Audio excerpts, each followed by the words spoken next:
According to former Aston Villa striker, Krug cannot keep up with the intense pace of English football. He even said that the German runs as if he doesn't have hips, highlighting the player's struggles to move across the pitch and press opposing defenders. For Agbonlahor, West Ham made a serious mistake in betting on an athlete who, despite having performed well for the German national team at the European Championship, does not fit the physical and technical profile demanded by the world's most competitive league. The bluntness of his opinion stands out, but it reflects a real concern. At 31 years of age, Krug does not represent a long-term investment. Unlike the signings of young prospects who can develop over time, the German is already at an advanced stage of his career and is unlikely to show significant growth. When he was signed by West Ham, there was hope that he could contribute after his Bundesliga experience, but in his first official matches, his limitations quickly became clear. What was once considered a virtue, his tendency to remain fixed inside the penalty area, turned into a problem for a team that requires more mobile forwards capable of pressing defenders, taking part in counterattacks, and adapting to different game situations. The frustration with Krug adds to a long list of disappointments West Ham have suffered in their search for a reliable centre forward. Since the departure of players like Marko Arnautovic, the club has spent significant sums without finding a definitive solution for the attacking role. Names such as Sebastian Haller, Gianluca Scamacca, and even Michail Antonio, who was at times used as a makeshift central striker, clearly illustrate the difficulty of establishing a consistent presence up front. This instability in the position has proved costly. In several recent seasons, the Hammers have shown defensive solidity or interesting tactical organization, but the lack of a consistent goal scorer has always limited their ambitions in domestic and European competitions. Krug's arrival initially seemed like an attempt to break that cycle, but so far the gamble has not paid off. The arrival of Nicholas Krug at West Ham was initially seen as a bold gamble, one that could finally put an end to a cycle of mistakes in the attacking department. However, reality quickly proved otherwise. The $27 million investment in a veteran striker with no track record of success outside Germany raised questions not only about the player himself, but also about the strategy adopted by the club's board in the transfer market. West Ham is not a club known for making big money signings often. Whenever they open the checkbook, the expectation is that the new signing will become a decisive figure in the squad. That was the case with Sebastian Haller, who arrived with a goal-scoring reputation after impressing at Eintracht Frankfurt, but never managed to replicate the same form in London. The Frenchman eventually moved to Ajax, where he shone again, intensifying the sense of frustration among the Hammers supporters. Gianluca Scamacca is another recent example. Coming from Sassuolo, the Italian had a younger and more promising profile, but he failed to adapt to English football and left the club after just one season. The list of failed attempts doesn't stop. There are names such as Andy Carroll, Javier Hernandez, and even Enner Valencia all passed through the London Stadium with hopes of solving the striker issue, but without much success. In this context, Krug's signing feels like the repetition of a pattern, heavy spending on forwards who for various reasons cannot deliver in the Premier League. The lack of criteria and squad building compromises not only the current season, but also future planning as significant resources become tied up in players who fail to provide sporting returns. Another point worth highlighting is the historic difficulty Bundesliga players face in immediately adapting to the pace of the Premier League. While the German league is competitive, it has different characteristics such as more space for build-up, play, and less intensity in defensive transitions. Many strikers who thrive in Germany struggle when they arrive in England, where the game is more physical, faster, and defined by more aggressive defending.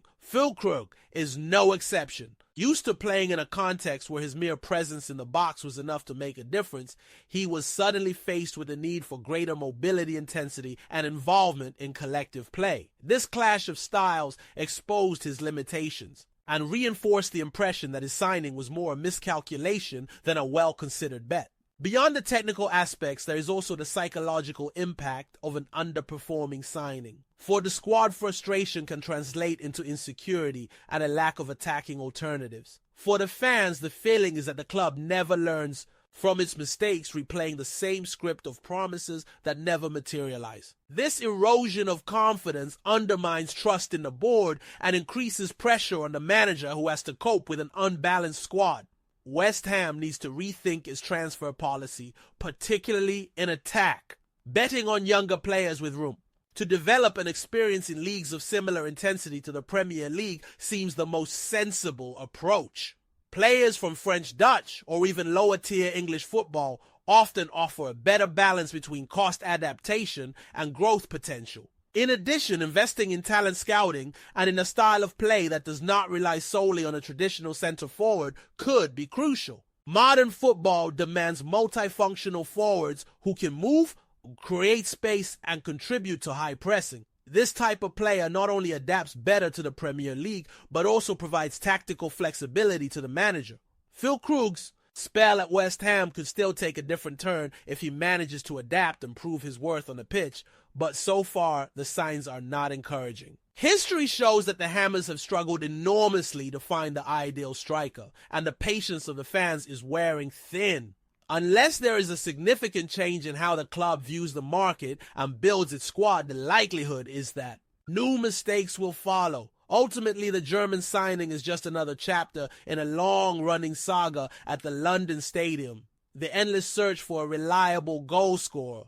How long West Ham will live under the shadow of this dilemma remains uncertain, but one thing is clear. Until this void is filled, the team's ambitions will continue to be limited.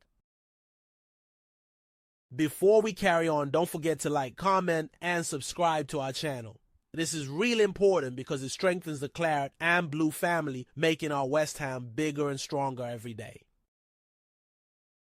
As West Ham fans' patience wears thinner with each game, and yet another questionable gamble to lead the attack, a faint sense begins to emerge that there might be light at the end of the tunnel.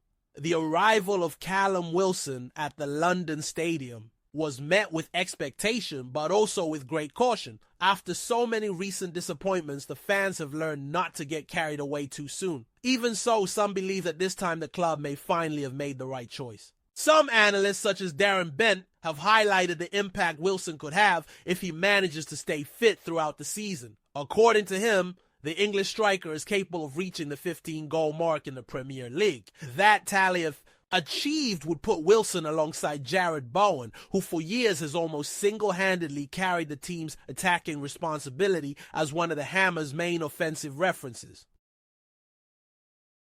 But it is no secret that the big question surrounding the new signing is his injury record. Wilson has dealt with physical problems practically his entire career. During his spell at Newcastle alone, he missed more than 100 games due to various medical issues in just 5 years. It is a frightening number, which explains the skepticism from some fans and the specialist press. Still, there is consensus when he is on the pitch. His efficiency has never been doubted. He knows how to position himself, finishes with quality, and has enough experience to decide matches. This is precisely one of the points that sets Wilson apart from Nicholas Füllkrug. The German signed for a hefty fee recently is still trying to adapt to English football. Wilson, however, knows the Premier League, well understands the game's intensity, meets the physical demands, and is used to the fast, aggressive style that defines the competition. For this reason, many see him as a natural fit, something that has been missing in West Ham's recent attacking signings. Gabriel Agbonlahor, himself a frequent critic of Füllkrug, reinforced this view in recent comments, stressing that Wilson is simply a striker, better prepared for the reality of the English league. In practice, he may not only ease the burden Bowen has been carrying in recent seasons, but also offer what West Ham have been desperately seeking for so long: a reliable goal scorer, capable of turning tight games into victories.